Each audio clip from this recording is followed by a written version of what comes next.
Hi കൂട്ടുകാരെ, വളരെ കുറച്ച് സമയം കൊണ്ട് ഒരു ദം ബിരിയാണി നമുക്ക് എങ്ങനെ കുക്കറിൽ ഉണ്ടാക്കിയെടുക്കാമെന്ന് നോക്കാം. കണ്ടോ, ഈ ചിക്കനൊക്കെ എത്ര സോഫ്റ്റാണ്, അതുപോലെ തന്നെ ടേസ്റ്റിയുമാണ്. അതിനുവേണ്ടി ഞാനിവിടെ 1/2 കിലോ ചിക്കനാണ് എടുത്തിരിക്കുന്നത്. 2 സ്പൂൺ മുളക് പൊടി,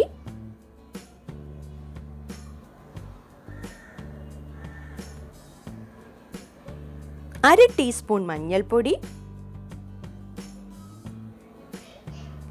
1 നാരങ്ങയുടെ നീര്, 1 5 അല്ലി വെളുത്തുള്ളിയും 1 ചെറിയ കഷ്ണം ഇഞ്ചിയും നല്ലതുപോലെ ചതച്ചെടുത്തത്, ആവശ്യത്തിന് ഉപ്പ്. ഇത്രയും ഇട്ട് നല്ലതുപോലെ മിക്സ് ചെയ്ത് ഈ മസാലയൊക്കെ ഒന്ന് പിടിക്കാൻ വേണ്ടി നമുക്ക് 1/2 മണിക്കൂർ ഫ്രിഡ്ജിലോട്ട് വെക്കാം. ഇനി നമുക്ക് ബിരിയാണിക്കുള്ള മസാല തയ്യാറാക്കാൻ വേണ്ടിയിട്ട് ഞാനിവിടെ 4 സവാള, 2 തക്കാളി, 4 പച്ചമുളക്, കുറച്ച് മല്ലിയില.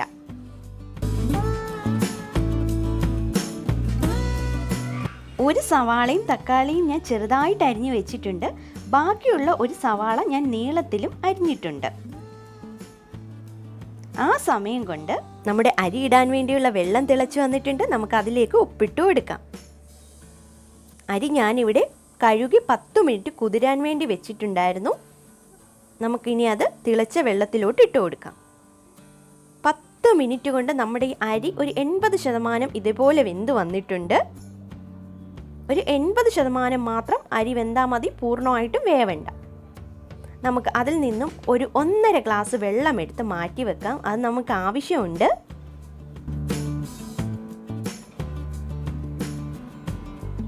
നമുക്ക് വെള്ളം എടുത്ത് മാറ്റി വെച്ചിട്ടുണ്ട്. ഇനി നമുക്ക് കുക്കറിലേക്ക്, ഞാനിവിടെ സൺഫ്ലവർ ഓയിലാണ് ഒഴിച്ചേക്കുന്നത്. നെയ്യോ സൺഫ്ലവർ ഓയിലോ എന്താണ് നിങ്ങളുടെ ഇഷ്ടം വെച്ചാൽ അതുപോലെ ഒഴിച്ചു കൊടുക്കാം. നമ്മുടെ ഉള്ളി അതിലേക്കിട്ട് ഒരു ബ്രൗൺ നിറമാവുന്നിടം വരെ വഴറ്റി ഒരു പാത്രത്തിലേക്ക് മാറ്റാം. ആ എണ്ണയിലേക്ക് ഏലക്ക, കറുവപ്പട്ട, ഗ്രാമ്പൂ,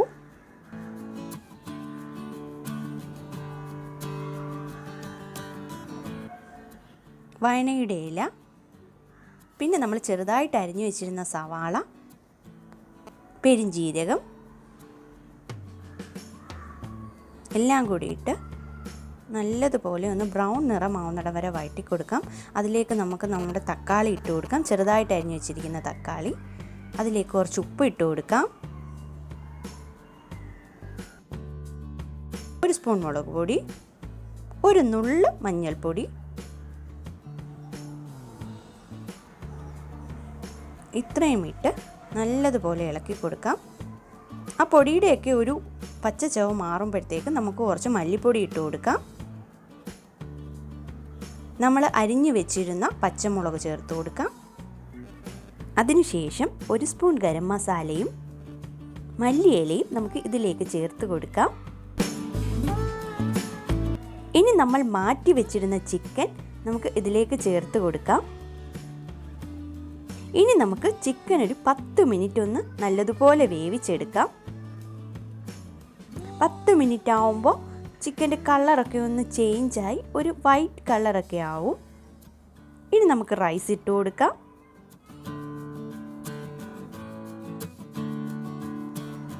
അതിലേക്ക് അണ്ടിപ്പരിപ്പ്, കിസ്മിസ്, മല്ലിയില, നമ്മുടെ വഴറ്റി വെച്ചിരുന്ന ഉള്ളി എല്ലാം കൂടി ഇട്ട് നമുക്കൊരു ലെയർ പോലെ അത് സെറ്റ് ചെയ്യാം. വീണ്ടും മുകളിൽ അരി ഇതേപോലെ ഇട്ട് കൊടുത്തു.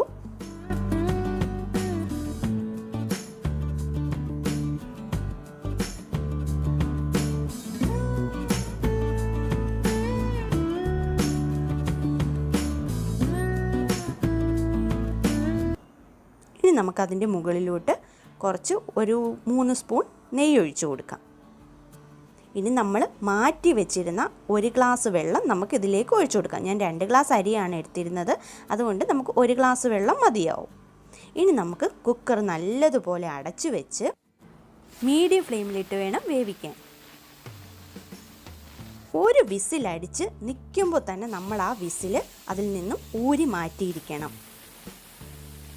എന്നാലേ നമ്മുടെ റൈസും ചിക്കനും ഒക്കെ കറക്റ്റ് വെന്ത് ഇത്ര ടേസ്റ്റി ആയിട്ട് വരത്തുള്ളൂ. അപ്പം നമ്മുടെ റൈസും ചിക്കനും ഒക്കെ കറക്റ്റ് വെന്ത് വന്നിട്ടുണ്ട്. ഇതൊന്ന് അടിയിൽ പിടിക്കുകയോ ഒന്നും ചെയ്യത്തില്ല. കറക്റ്റ് പരുവത്തിൽ ഒട്ടും ഫെയിലാവാതെ തന്നെ നമുക്ക് ചിക്കനും റൈസും ഒക്കെ വെന്ത് കിട്ടും. അപ്പം നമ്മുടെ റൈസും ചിക്കനും ഒക്കെ കറക്റ്റ് വെന്ത് വന്നിട്ടുണ്ട്. നല്ല ടേസ്റ്റിയാണ്, അതേപോലെ നല്ല സ്പൈസിയാണ്. എല്ലാവരും ട്രൈ ചെയ്ത് നോക്കണം. ഇഷ്ടപ്പെട്ട ചാനൽ സബ്സ്ക്രൈബ് ചെയ്യണം. നിങ്ങൾ ഉണ്ടാക്കി നോക്കി എന്താണെങ്കിലും അത് കമൻ്റായിട്ട് അറിയിക്കണം. Thank you for watching.